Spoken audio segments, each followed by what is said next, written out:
Collective. It is I, Rosa, Lady Capricorn Tarot here. And in this video, we're going to be talking about what is self-care, okay, and why it's so important. All right, guys, this video might be a little long because I really went in on this topic, okay, because a lot of people, I've noticed in videos and articles, they give you like a brief description of what self-care is, okay? It's more than just, doing what, how can I say, makes you happy. It is so much more than that, okay? And we're going to cover that in this video, what everything is under the umbrella of self-care. Okay, so in this video, we're going to talk about what self-care is, okay, the goal of self-care.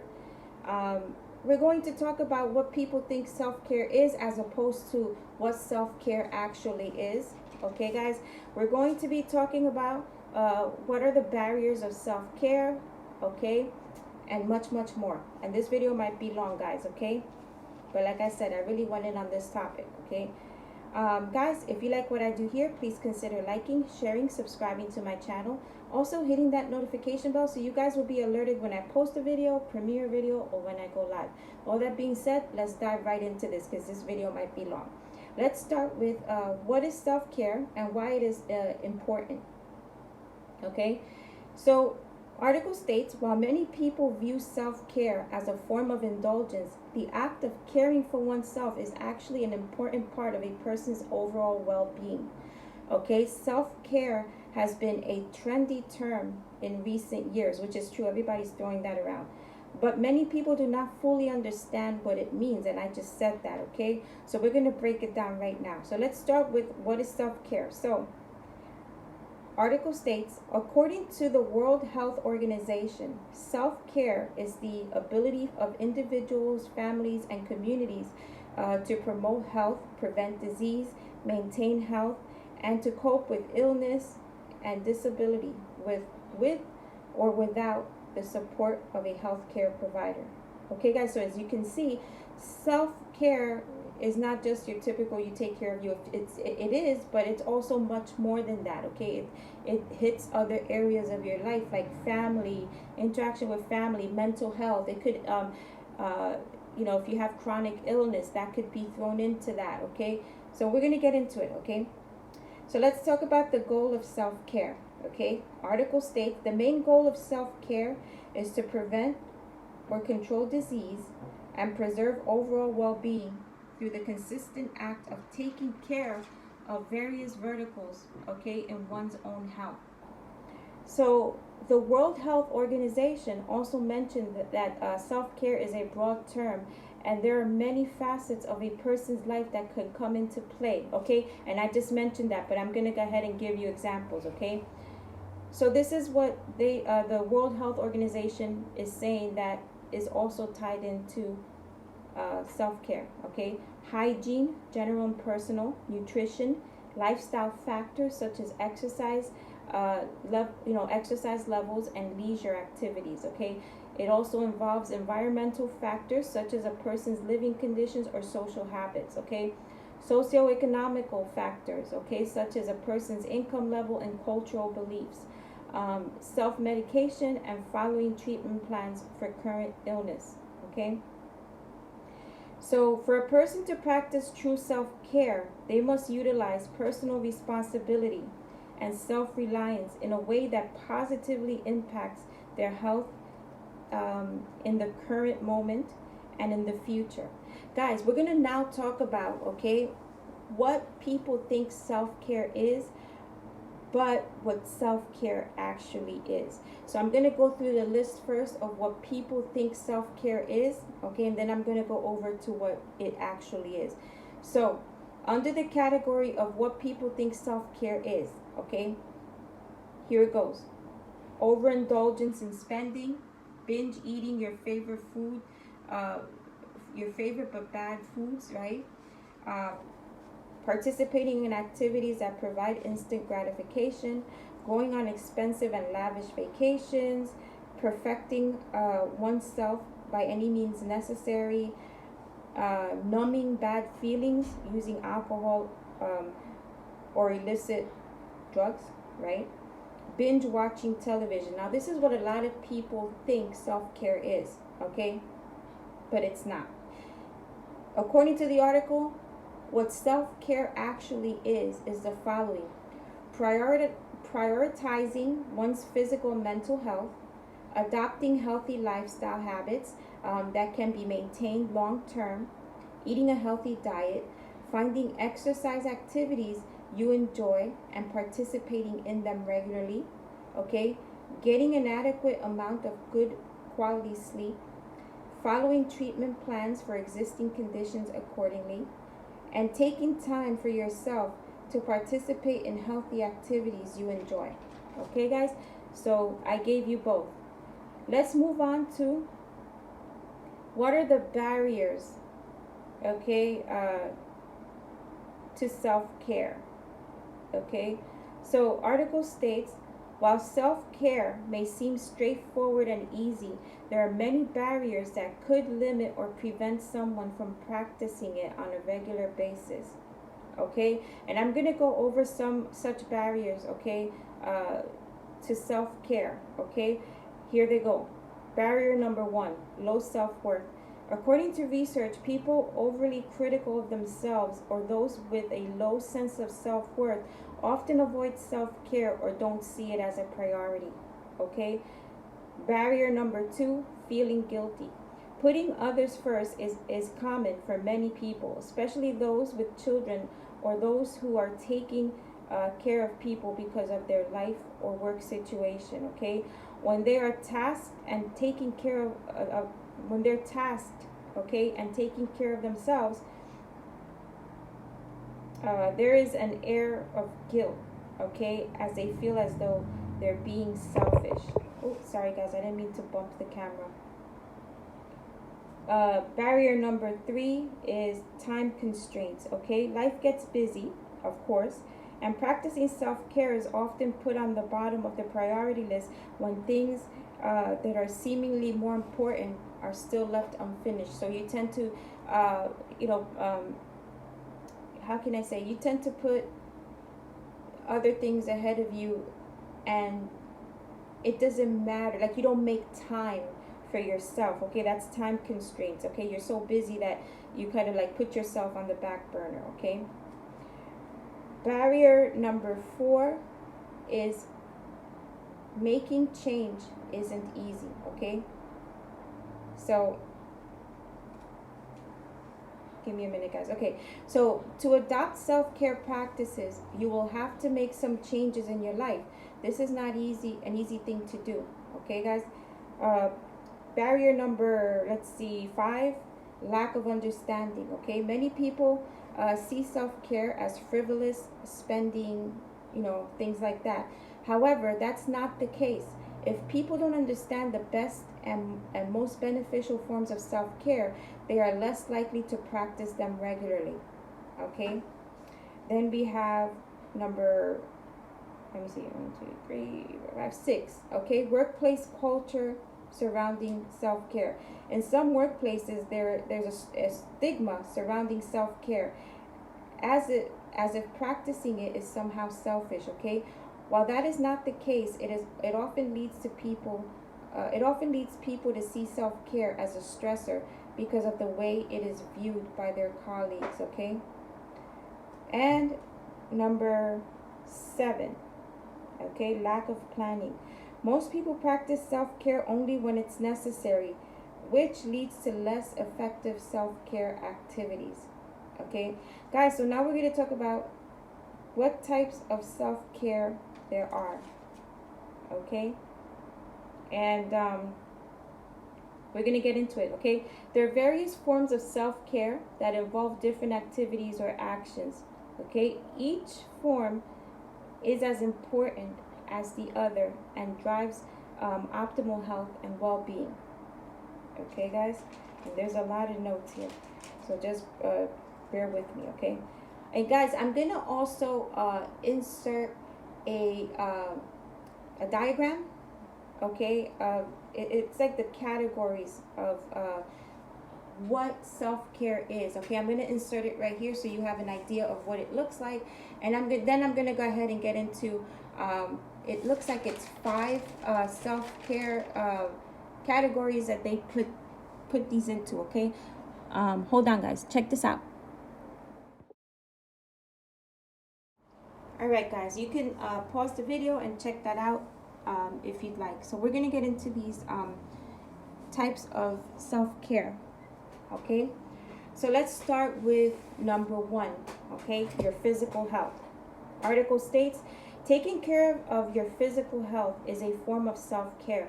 This could include getting the proper amount of exercise, eating a diet that is full of nutrients and whole foods, or engaging in relaxing activities that can help to manage stress levels, okay? Physical self-care also involves getting enough sleep, okay? Number 2, mental health. Mental self-care, okay, is designed to drive a healthy mind by practicing brain-stimulating activities and healthy mental behaviors. When it comes to mental health, self-care is crucial for recovering from mental health disorders, okay? Being able to self-manage mental health disorders while undergoing treatments, and encouraging those with mental health disorders to seek help when they need it, okay? While no two people are the same, there are some strategies that people with mental health disorders use to practice self-care, okay? And these include participating in creative activities they enjoy, exercising, practicing spirituality, getting a job or furthering education, and seeking help from a professional, okay? We're going to jump over to number 3, okay? Social self-care, okay? Socialization is the key to self-care, but often it's hard to make time for friends, and it's easy to neglect your relationships when life gets busy. Close connections are important, okay, to your well-being. The best way to cultivate and maintain close relationships is to put time and energy into building your relationships with others, okay? There isn't a certain number of hours you should devote to your friends or work or your relationships, okay? Everyone has slightly different social needs. The key to figure out what your social needs are and to build enough time in your schedule to create an optimal, an optimal social life, okay? To access your social self-care, okay, you have to consider, are you getting enough face-to-face time with your friends? And what are you doing to nurture your relationships with friends and family? Okay, guys? And also in relationships, okay, having healthy relationships is a form of self-care, okay, all its own. So research has shown that different forms of relationships, whether it be romantic, platonic, or with family, can all benefit, okay, overall health and well-being. Okay, guys? So we're going to go over to... Wait, guys, going back, staying in the social self-care, number 3, and talking about relationships, let me just quickly touch on unhappy relationships and health, okay? How this can mess up your your self-care. So article states, research shows the quality of a romantic relationship is directly related to the quality of a person's health. Good social relationships are also tied to healthier overall health, and studies have found that having good network of friends can improve a person's physical and mental health significantly, okay, guys? When people lack platonic relationships, they're more likely to be subject to psychological distress and engage in unhealthy behaviors, okay, guys? So having strong family relationships is also a form of self-care because of the way it can drive good health, okay? So for example, having a good family support system when dealing with a chronic illness has been associated with better disease outcome. Okay, guys, so that all falls under number 3, social self-care. Let's go to number 4, spiritual self-care. So article states, research shows that a lifestyle including religion or spirituality is generally a healthier lifestyle. Nurturing your spirit, however, doesn't have to involve religion. It can involve anything that helps you develop a deeper sense of meaning, understanding, or connection with the universe. Okay, whether you enjoy meditation, attending a religious service, or praying, spiritual self-care is important. Okay, article states, as you consider spiritual life, okay, ask yourself, what questions do you ask yourself about your life and experience? Okay, and are you engaging in spiritual practices that you find fulfilling? Okay, guys, let's talk about number 5, emotional self-care. So it's important to have healthy coping skills to deal with uncomfortable emotions like anger, anxiety, and sadness. Emotional self-care may include activities that help you acknowledge and express your feelings regularly and safely. Okay, guys, whether you talk to a partner or close friend about how you feel, or you set aside time for leisure activities and help you, that helps you process your emotions, it's important to incorporate emotional self-care into your life. So the article states, when assessing your emotional self-care strategies, consider these questions. Do you have healthy ways to process your emotions? And do you incorporate activities in your life, okay, that help you feel recharged? Okay, guys? Now, so give me 1 second, guys.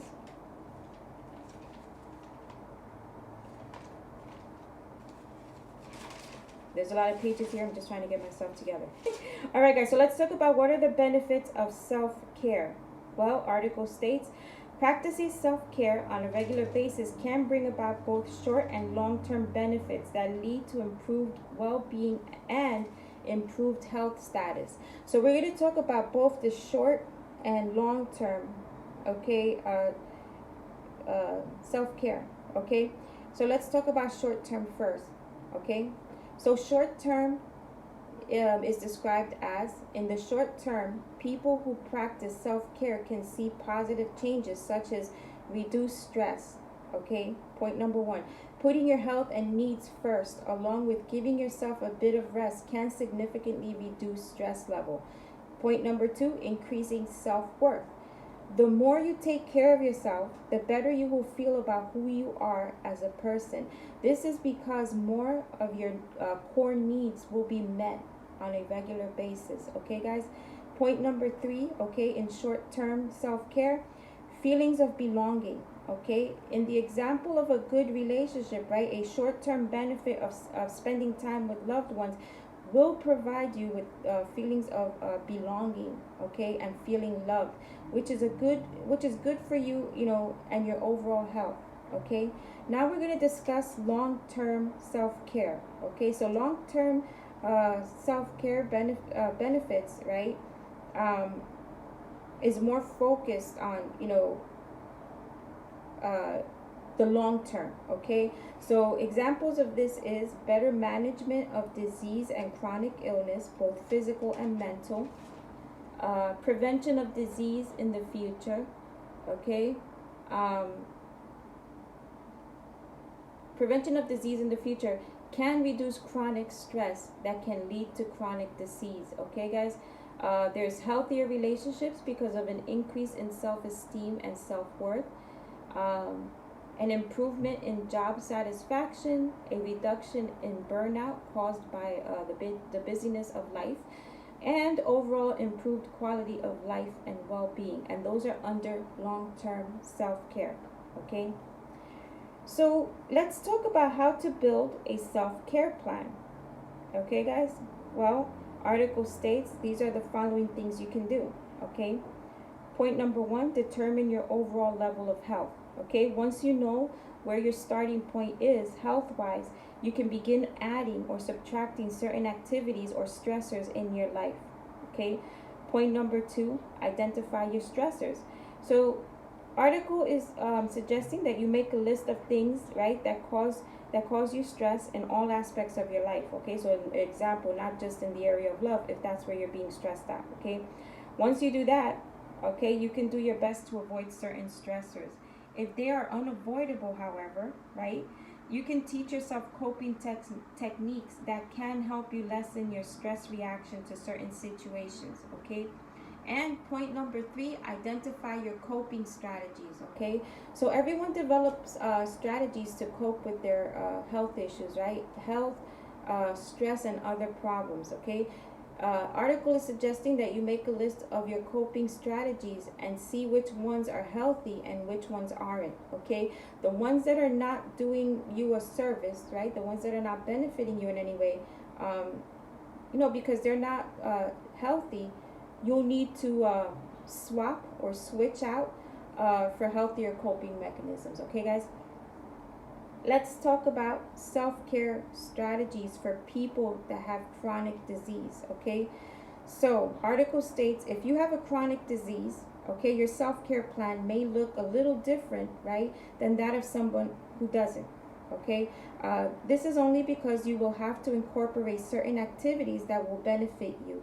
For example, if you have diabetes, you will want to ensure that coping strategies and activities you utilize as self-care help you manage your condition while you follow your treatment plan. Okay, guys? So let's talk about again why self-care is so important. Well, having an effective self-care routine has been shown to have a number of important health benefits, okay? So some of these include reducing depression and anxiety, reducing stress and improving resilience, improving happiness, increasing energy, reducing burnout, again, which I mentioned earlier, and stronger interpersonal relationships, okay, guys? So in closing, self-care is made of a lifestyle change that enables a person to set aside time for their health to ensure their overall well-being and, for now and for years to come. And guys, again, self-care isn't just the immediate, you're going to go get your nails done, you're going to go do something, you're going to go party, you're going to go do something that makes you feel good, okay? This article was really detailed as to that self-care doesn't just involve those things. Self-care is not just taking care of yourself physically, mentally, emotionally, in your relationships with family and friends and partners. It also affects your surroundings, your place of work, your interactions with people there, okay? So it's just much more than what your typical beliefs of what self-care is, okay? It's I feel like on a global level, okay? Everything that impacts your life, you have to take into consideration when conducting self-care. All right, guys, I'm gonna stop this video here. I don't want this video to be too long. I do hope you enjoyed it and that you have a more in-depth knowledge now of what self-care is, okay, guys? If you like what I did here, you already know what to do. Like, share, subscribe to my channel. Also hit that notification bell so you guys will be alerted when I post a video, when I premiere a video, or when I go live. And guys, show love to my playlist of non-tarot interesting topics where this video will be featured.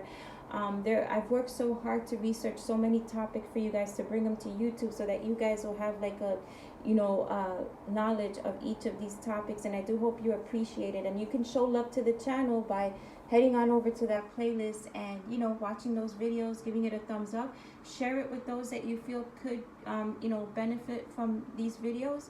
And I appreciate you guys, okay? Thank you so much for being here and viewing the video. I will see you in my next video. Until then, have a great day, great evening. Do know that I love and appreciate you all, and I will see you in my next video, guys. Take care. Bye.